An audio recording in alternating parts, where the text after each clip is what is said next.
Hello friends, ನಮಸ್ಕಾರ. ನಾನು ಮಾಧವರೆಡ್ಡಿ ಪಾವಗಡ. ಇದು ಕಾವಲು ಗೋಪುರ. ಐತಿಹಾಸಿಕವಾಗಿ ಇದನ್ನು ಕಾವಲು ಗೋಪುರ ಎಂದು ಬಳಸಲಾಗುತ್ತಿತ್ತು. ಪಾವಗಡ ಮತ್ತು ನಿಡಗಲ್ಲು ಪಾಳೆಯಗಾರರ ಕಾಲದಲ್ಲಿ ಶತ್ರುಗಳ ಸೈನ್ಯವು ದೂರದಿಂದ ಬರುವುದನ್ನು ಪತ್ತೆ ಹಚ್ಚಲು ಬೆಟ್ಟದ ಮೇಲಿನ ಇಂತಹ ಎತ್ತರವಾದ ಗೋಪುರಗಳನ್ನು ಬಳಸಲಾಗುತ್ತಿತ್ತು. ಹಳೆಯ ಕಾಲದಲ್ಲಿ ಒಂದು ಬೆಟ್ಟದಿಂದ ಇನ್ನೊಂದು ಬೆಟ್ಟಕ್ಕೆ ತುರ್ತು ಸಂದೇಶ ರವಾನಿಸಲು ಇಲ್ಲಿ ಬೆಂಕಿ ಅಥವಾ ಹೊಗೆಯನ್ನು ಬಳಸಿ ಸಂಕೇತಗಳನ್ನು ನೀಡಲಾಗುತ್ತಿತ್ತು. ಇದು ವಿಜಯನಗರ ಶೈಲಿಯ ಮುಂದುವರಿದ ಭಾಗವಾಗಿದೆ. ಗಾಳಿಗೋಪುರ ತಾವು ನೋಡ್ತಾ ಇದ್ದೀರಿ. ಅದರ ಸುತ್ತೂರ ಪುಡಿಗಲ್ಲಿನಿಂದ ಮಾಡಲ್ಪಟ್ಟ ಒಂದು ಕೋಟೆ ಇದೆ, ನೋಡ್ತಾ ಇದ್ದೀರಿ. ಇದು ಪಾವಗಡ ತಾಲೂಕಿನ ದೇವರ ಬೆಟ್ಟದ ದೃಶ್ಯ. ಪಾವಗಡ ಪಟ್ಟಣಕ್ಕೆ 9 ಕಿಲೋಮೀಟರ್ ದೂರದಲ್ಲಿದೆ. ಇದು ದೇವರ ಬೆಟ್ಟದ ಒಂದು ಹಳ್ಳಿಯ ಚಿತ್ರಣ. ಆ ಬೆಟ್ಟದ ಮೇಲಿಂದ ನಾವು ವಿಡಿಯೋವನ್ನು ಮಾಡ್ತಾ ಇದ್ದೀವಿ. ನೋಡ್ತಾ ಇದ್ದೀರಿ ತಾವು ದೇವರ ಬೆಟ್ಟದ ಚಿತ್ರಣ.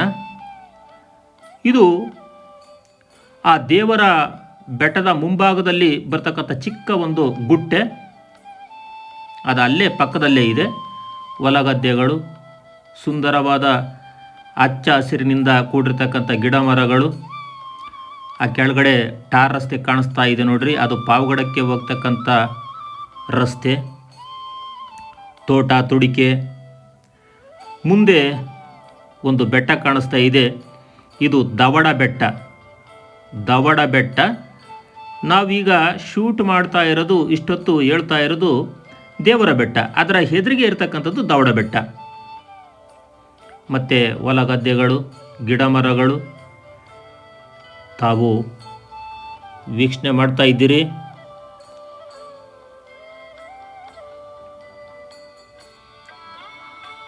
ಇದು ಪಾವಗಡ ತಾಲೂಕಿನ ದೇವರ ಬೆಟ್ಟ, ರಂಗನಾಥ ಸ್ವಾಮಿಯ ಸನ್ನಿಧಿಯಲ್ಲಿ ಮಾಡ್ತಕ್ಕಂತಹ ಒಂದು ವಿಡಿಯೋ. ದೇವರ ಬೆಟ್ಟ, ಆ ಬೆಟ್ಟದ ಸುತ್ತುವರೆದ ಭಾಗ ಈ ರೀತಿ ಕಾಣ್ತಾ ಇದೆ. ವಿಹಂಗಮ ನೋಟ ಇದು.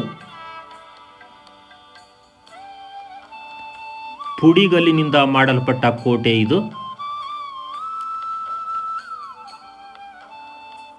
ದೊಡ್ಡ ಕಲ್ಲನ್ನು ಇಲ್ಲೇನು ಬಳಸಿಲ್ಲ.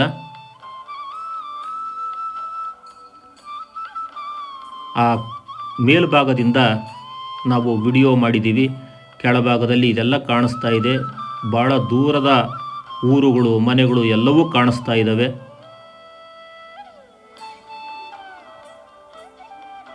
ದೇವರ ಬೆಟ್ಟ ಪಾವಗಡ ಟೌನಿನಿಂದ 9 ಕಿಲೋಮೀಟರ್ ಪಶ್ಚಿಮಕ್ಕೆ.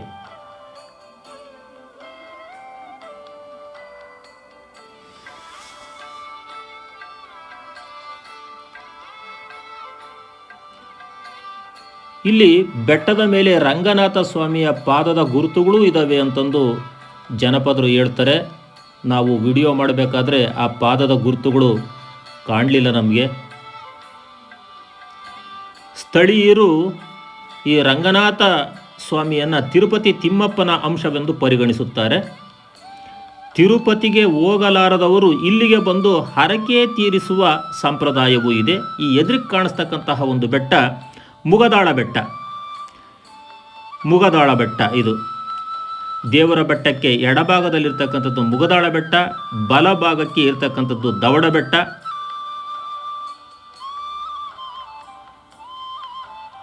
ಪ್ರಕೃತಿಯ ಸುಂದರ ಚಿತ್ರಣ, ಹೊಲಗದ್ದೆಗಳು, ದೂರ ಕಾಣುವ ನೋಟ. ಇದು ರಂಗನಾಥ ಸ್ವಾಮಿ. ಆ ಮೇಲ್ಗಡೆಯಿಂದ ಕೆಳಗಡೆ ಇಳಿದು ಬಂದ್ವಿ. ಆ ಪೂರ್ತಿ ಇವಾಗ ಗಾಳಿಗೋಪುರ ತೋರಿಸಿದ್ವಲ್ಲ, ಅಲ್ಲಿ ಹೋಗಬೇಕಾದ್ರೆ ಇದು ಕಿರಿದಾದ ದಾರಿ. ಈ ಒಂದು ಸಂಧಿಯಿಂದ ನಿಧಾನಕ್ಕೆ ಒಬ್ಬೊಬ್ಬರಾಗಿ ಮೇಲಕ್ಕೆ ಹತ್ತಿ ಸಾಗಬೇಕಿದೆ. ಭಾಳ ಇಕ್ಕಟ್ಟಾದ ಕಿರಿದಾದ ಜಾಗ ಇದು. ಗಿಡ್ಡಿಯ ಒಂದು ಬಾಗಿಲು, ಆ ಬಾಗಿಲ ಮುಖಾಂತರ ಹೋಗಬೇಕಾಗುತ್ತೆ ಮೇಲಕ್ಕೆ ನಾವು. ಇದು ಆ ದೇವಸ್ಥಾನ, ರಂಗನಾಥ ಸ್ವಾಮಿ ದೇವಸ್ಥಾನದ ಹಿಂಭಾಗದ ಗೋಡೆ ಇದು. ರಂಗನಾಥ ಸ್ವಾಮಿಯ ಗೋಪುರ, ದೇವಸ್ಥಾನದ ಗೋಪುರ. ಇಲ್ಲಿ ಪಕ್ಕದಲ್ಲಿ ನಾಗದೇವತೆಗಳ ಒಂದು ಕೆತ್ತನೆ ಕೆಲಸ ಇಲ್ಲಿದೆ. ನಾಗಕನ್ಯೆಯರು, ನಾಗಶೇಷ, ನಾಗದೇವತೆಗಳು ಎಲ್ಲರ ಒಂದು ಶಿಲೆಯನ್ನು ಇಲ್ಲಿ ಕೆತ್ತಲಾಗಿದೆ. ಅವೆಲ್ಲವನ್ನು ಕ್ರಮಬದ್ಧವಾಗಿ ಇಲ್ಲಿ ಜೋಡಣೆ ಮಾಡಿದೆ. ಇಲ್ಲಿ ನೋಡಿ, ಆ ಮೇಲುಗಡೆ ನೋಡ್ತಾ ಇದ್ದೀರಾ, ಈ ಒಂದು ಕೆತ್ತನೆ ಕೆಲಸ, ಅದೊಂದು ಶಿಲೆ, ಅದು ಗಾರೆ ಮತ್ತು ಸುಣ್ಣ, ಬೆಲ್ಲದ ಹಂಟಿನಿಂದ ಮಾಡಲ್ಪಟ್ಟಿರ್ತಕ್ಕಂತಹ ಗೋಪುರದಲ್ಲಿ ಬಳಸಿರ್ತಕ್ಕಂತಹ ಒಂದು ಶಿಲೆಗಳು. ಆ ದೇವಸ್ಥಾನದ ಪಕ್ಕದಲ್ಲಿ, ಆ ದೇವಸ್ಥಾನಕ್ಕೆ ಹೊಂದಿಕೊಂಡಂತೆ ಇರುವಂತಹ ಒಂದು ಕೋಟೆಯ ಅವಶೇಷ ಪುಡಿಗಲ್ಲಿನಿಂದ ಮಾಡಲ್ಪಟ್ಟಿದೆ. ದೇವಸ್ಥಾನ ಹಳೆಯದಾಗಿದೆ. ಮೇಲುಗಡೆ ಅದರಲ್ಲಿ ಗಾರೆಯಿಂದ ನಿರ್ಮಿಸಲ್ಪಟ್ಟಿರ್ತಕ್ಕಂತಹ ಮೇಲುಗಡೆ ಕಾಣಿಸ್ತಕ್ಕಂಥ ಎಲ್ಲ ಶಿಲೆಗಳು ಭಾಳ ಶಿಥಿಲಾವಸ್ಥೆಯಲ್ಲಿದ್ದಾವೆ. ಇದು ಚಪ್ಪಡಿ ಕಲ್ಲು, ಸೈಜ್ ಕಲ್ಲು, ದಪ್ಪನೆಯ ಕಲ್ಲುಗಳನ್ನು ಲಿಂಟ್ಲ್ ಲೆವೆಲ್ವರೆಗೆ ಹಾಕಿದರೆ ಅದರ ಮೇಲ್ಭಾಗಕ್ಕೆ ಗೋಪುರವನ್ನು ಇಟ್ಟಿಗೆ ಮತ್ತು ಗಾರೆಯಿಂದ, ಸುಣ್ಣದಿಂದ, ಬೆಲ್ಲದ ಹಂಟಿನಿಂದ ಕಟ್ಟಿದ್ದಾರೆ. ಇದು ಚೋಳರ ಕಾಲದ ಒಂದು ದೇವಾಲಯದ ವೈಶಿಷ್ಟ್ಯತೆ ಅನ್ನಬಹುದು.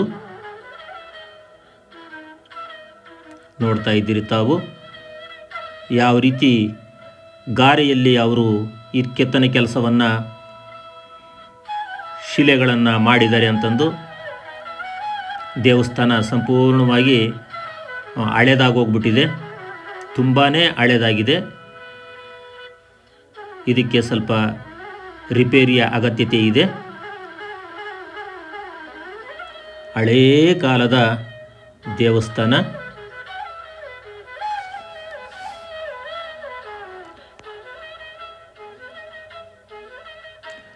ಗಾರೆ ಶಿಲ್ಪಗಳ ಬಳಕೆ ಇಲ್ಲಿ. ದೇವಾಲಯದ ಗೋಪುರದ ಮೇಲಿರುವ ಸಣ್ಣ ಸಣ್ಣ ದೇವತೆಗಳ ವಿಗ್ರಹಗಳು ಎಲ್ಲವನ್ನು ಅಲಂಕಾರಿಕ ಕೆತ್ತನೆಗಳನ್ನು ಗಾರೆಯಿಂದ ಮಾಡಿದ್ದಾರೆ. ಇಲ್ಲಿ ಮುಂಭಾಗ ನೀರಿನ ವ್ಯವಸ್ಥೆಯೂ ಇದೆ. ಈ ದೇವಸ್ಥಾನದ ಹತ್ತಿರ ಮೂಲಭೂತ ಸೌಕರ್ಯಗಳನ್ನ ಒದಗಿಸಿದ್ದಾರೆ. ಆ ದೇವಸ್ಥಾನದ ಅಕ್ಕಪಕ್ಕ ಕಲ್ಲುಗಳ ರಾಶಿ ಇದೆ. ಮೊದಲು ಇಲ್ಲಿ ಕೋಟೆ, ಈ ದೇವಸ್ಥಾನದ ಸುತ್ತ ಬಿಗಿಯಾದ ಕೋಟೆ ಇತ್ತು ಅಂತ ಕಾಣಿಸುತ್ತೆ. ಪುಡಿಗಲ್ಲಿನಿಂದ ಮಾಡಲ್ಪಟ್ಟಿರ್ತಕ್ಕಂಥದ್ದು, ಅದು ಬಿದ್ದಿರಬೇಕು ಅಂತ ನನಗನ್ನಿಸ್ತಾ ಇದೆ. ಆ ಬಿದ್ದಿರ್ತಕ್ಕಂಥ ಕೋಟೆಯ ಕಲ್ಲುಗಳನ್ನು ಅಲ್ಲಿಗೆ ಹಾಕಿದ್ದಾರೆ ಅಂತಂದು ಅನಿಸುತ್ತೆ. ಆ ದೇವಸ್ಥಾನದ ಸುತ್ತ ಪುಡಿಗಲ್ಲುಗಳ ರಾಶಿಯನ್ನು ತಾವು ಕಾಣಬಹುದು. ಈ ದೇವಸ್ಥಾನದ ಎಡಭಾಗದ ಚಿತ್ರಣ ಇದು. ದೇವಾಲಯವನ್ನು ತಾವು ದೇವಾಲಯದ ಹತ್ರಕ್ಕೆ ಬಂದಿವಿ ಈಗ. ಇದು ಗರುಡ, ರಂಗನಾಥ ಸ್ವಾಮಿಯ ಅಂದರೆ ವಿಷ್ಣುವಿನ ವಾಹನ.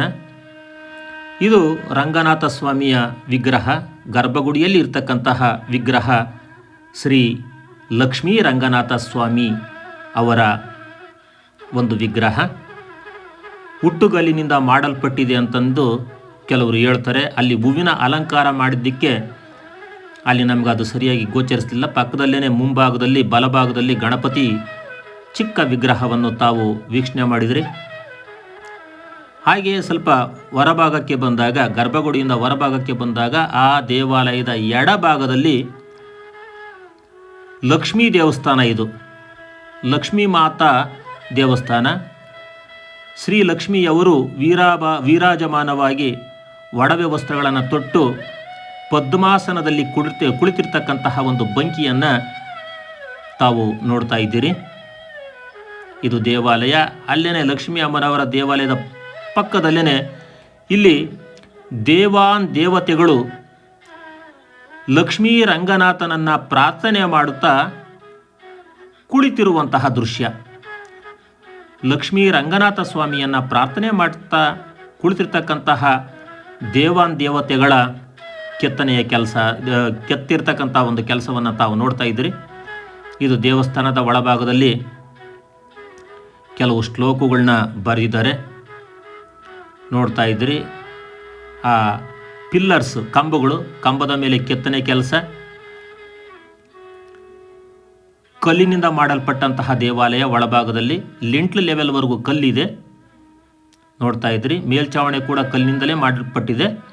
ಅದರ ಮೇಲುಗಡೆ ಕೆತ್ತನೆ ಕೆಲಸವನ್ನು ಗಾರೆ, ಸುಣ್ಣ, ಬೆಲ್ಲದ ಹಂಟಿನಿಂದ ಮಾಡಲ್ಪಟ್ಟಿದೆ. ಇದು ಶ್ರೀ ಲಕ್ಷ್ಮೀ ರಂಗನಾಥ ಸ್ವಾಮಿಯ ಸನ್ನಿಧಿ, ಶ್ರೀ ಕ್ಷೇತ್ರ ದೇವರ ಬೆಟ್ಟ.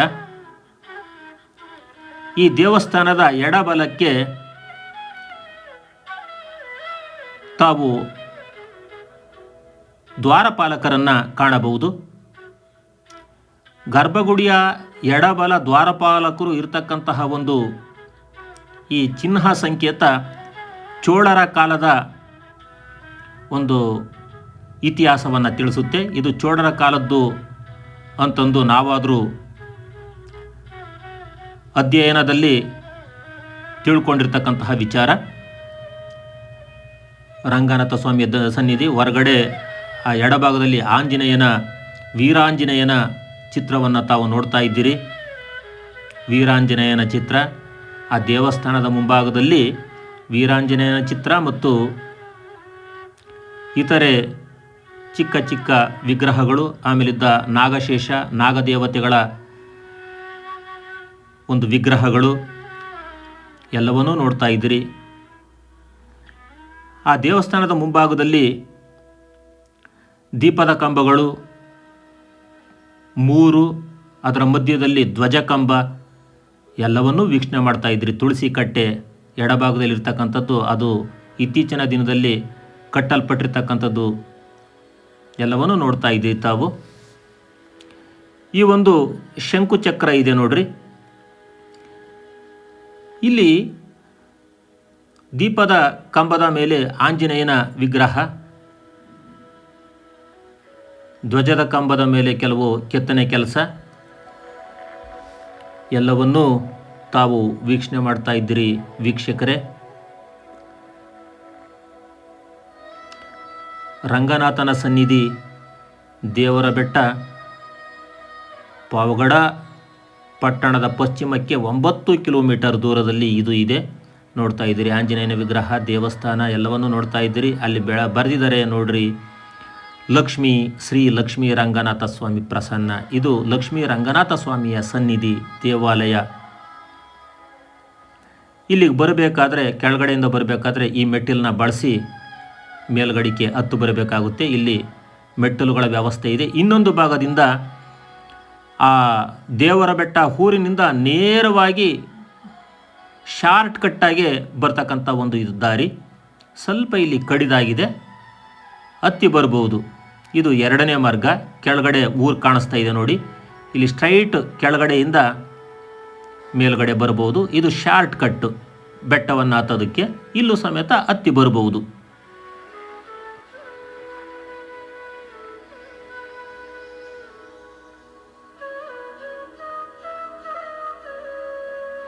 ಇಲ್ಲಿ ಮೂಲಭೂತ ಸೌಕರ್ಯವನ್ನು ಒದಗಿಸಲಾಗಿದೆ. ಇದು ಶೌಚಾಲಯ, ಕುಡಿಯುವ ನೀರಿನ ವ್ಯವಸ್ಥೆ, ಕೈಕಾಲು ತೊಳೆಯೋದಕ್ಕೂ ಸಮೇತ ನೀರಿನ ವ್ಯವಸ್ಥೆ ಎಲ್ಲವೂ ಇದೆ. ಇಲ್ಲಿ ಈ ದೇವಸ್ಥಾನಕ್ಕೆ ಬರಬೇಕಾದ್ರೆ ಬೈಕಲ್ಲಿ ಇಲ್ಲಿಗನ ಬರ್ಬೋದು. ರಂಗನಾಥ ಸ್ವಾಮಿಯ ದೇವಾಲಯ ತನಕ ಬರ್ಬೋದು. ನೋಡ್ರಿ, ಆವಿನೋಪಾದಿಯಲ್ಲಿ ಇರ್ತಕ್ಕಂತಹ ದಾರಿ. ಈ ದಾರಿಯಲ್ಲಿ ಕಾರು ಬರ್ಬೋದು, ಆದರೆ ಮೇಲುಗಡೆ ಪಾರ್ಕ್ ಮಾಡೋಕ್ಕೆ ಜಾಗ ಇಲ್ಲ. ಅದಕ್ಕೆ ಬೈಕಲ್ಲಿ ಬರ್ಬೋದು, ಕಾಲು ನಡಿಗೆಯಲ್ಲಿ ನಡೆದು ಬರ್ಬೋದು. ದಾರಿ ಮಾತ್ರ ಭಾಳ ಚೆನ್ನಾಗಿದೆ. ಆವಿನೋಪಾದಿಯಲ್ಲಿ ಈ ದಾರಿ ಇದೆ. ಆಂಧ್ರ ಪ್ರದೇಶದ ಪೆನಗೊಂಡೆ ಏನಿದೆ, ಆ ಪೆನಗೊಂಡೆ ಬೆಟ್ಟದಲ್ಲೂ ಸಮೇತ ಆ ಬೆಟ್ಟ ಹತ್ತಬೇಕಾದ್ರೆ ಇದೇ ರೀತಿ ದಾರಿಯನ್ನು ಅಲ್ಲಿ ಮಾಡಿದ್ದಾರೆ. ಅದು ಡಬಲ್ ರೋಡು, ಇದು ಸಿಂಗಲ್ ರೋಡು. ಅಂದರೆ ಇಲ್ಲಿ ಕಾರು ಬರೋದಕ್ಕಾಗೋದಿಲ್ಲ. ತಿರುವು ಬಹಳ ಇಕ್ಕಟ್ಟಾಗಿವೆ. ಬೈಕ್ ಬರ್ಬೋದು, ಪಾದಾಚಾರಿಗಳು ನಡ್ಕೊಂಡು ಬರ್ಬೋದು. ಶ್ರಮ ಏನೂ ಆಗೋದಿಲ್ಲ. ವೃದ್ಧಾಪ್ಯದಲ್ಲಿ ಇರ್ತಕ್ಕಂಥವರು ಸಮೇತ ಈ ರಂಗನಾಥ ಸನ್ನಿಧಿಗೆ ಬೆಟ್ಟವನ್ನು ಹತ್ತಿ ಬರ್ಬೋದು. ಬೆಟ್ಟ ಹತ್ತೋದಕ್ಕೆ ಏನು ಕಡಿದಾಗಿಲ್ಲ, ದಾರಿ ಚೆನ್ನಾಗಿದೆ. ಇಲ್ಲಿ ಬೈಕುಗಳು ನಿಲ್ಲಿಸಿದಾರಲ್ಲ, ಇಲ್ಲೇ ಪಾರ್ಕಿಂಗು. ಇಲ್ಲಿಂದ ಮೇಲಕ್ಕೆ ಹೋಗೋದಕ್ಕಾಗೋದಿಲ್ಲ, ಇಲ್ಲಿ ಮೆಟ್ಲತ್ತಿ ಬರಬೇಕು. ಈಗ ಇಲ್ಲಿಗನ ಮೆಟ್ಲತ್ತಿ ಬಂದು ಇಲ್ಲಿಂದ ಒಳಗಡೆ ಹೋದರೆ ರಂಗನಾಥ ಸ್ವಾಮಿ ಸನ್ನಿಧಿ.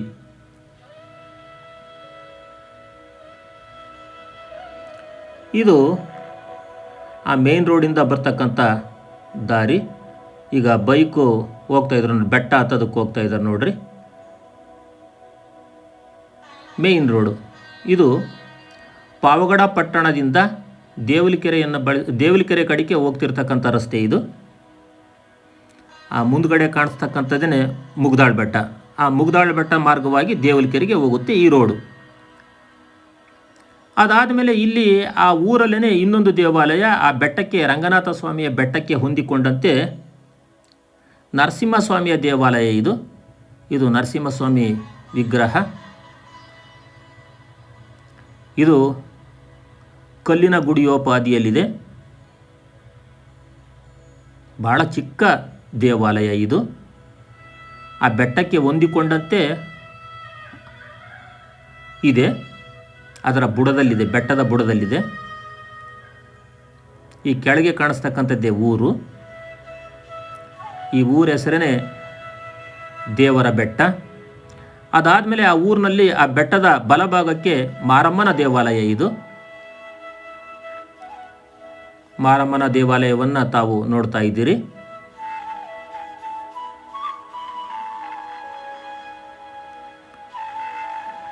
ಅರ್ಚಕರು ಪಾಂಡು ಅವರು ಇದ್ದಾರೆ, ಮಾರಮ್ಮ ದೇವಿಯ ಅರ್ಚಕರು ಇವರು.